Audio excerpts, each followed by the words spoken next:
Vi saluto tutti cari fratelli e sorelle. Desidero raggiungervi con queste poche parole per darvi un messaggio in occasione della Santa Pasqua.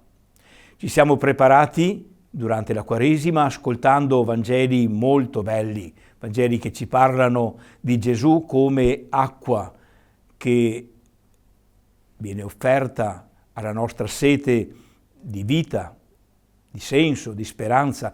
Gesù come luce che illumina tutte le nostre oscurità. Gesù come vita che vince tutte le nostre morti. In questi giorni tutto questo si realizza nella celebrazione della Pasqua del Signore, Pasqua di morte e risurrezione. Gesù non è morto per sbaglio. Gesù ha dato volontariamente, liberamente la sua vita, facendosi del tutto obbediente alla volontà del Padre. Dio ha tanto amato il mondo da consegnare, da dare il suo Figlio perché il mondo non venga perduto, ma sia salvato. Gesù ha fatto sua questa volontà di amore del Padre, sapendo che l'unico modo per manifestare e mostrare e donare questa volontà è quella di offrire la vita. Non c'è amore più grande di questo, dare la vita per le persone a cui si vuol bene. È questo che noi celebriamo in questi giorni e questa è la sorgente della nostra fiducia e della nostra speranza. Se Dio ci ama fino a questo punto, se Gesù ci vuol bene fino a dare la sua vita perché si compia l'amore del Padre, la salvezza del Padre per noi, di che cosa avremo paura? È un messaggio quindi di grande consolazione, di grande speranza, quello che viviamo nella Pasqua.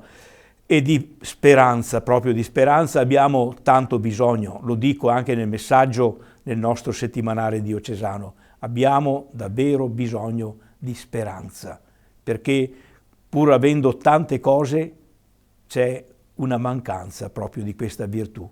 La speranza fondata nella promessa del Signore. Chiediamo allora che in questi giorni siano per noi una sorgente, un aiuto per la nostra speranza, perché possiamo davvero donarci liberamente al Padre, al Signore e ai fratelli. Se non avessimo speranza, che cosa farebbe di noi delle persone capaci di donarci? Che cosa farebbe di noi delle persone capaci di amare? Solo la speranza che il Signore e il suo amore siano più forti di qualsiasi prova, di qualsiasi difficoltà.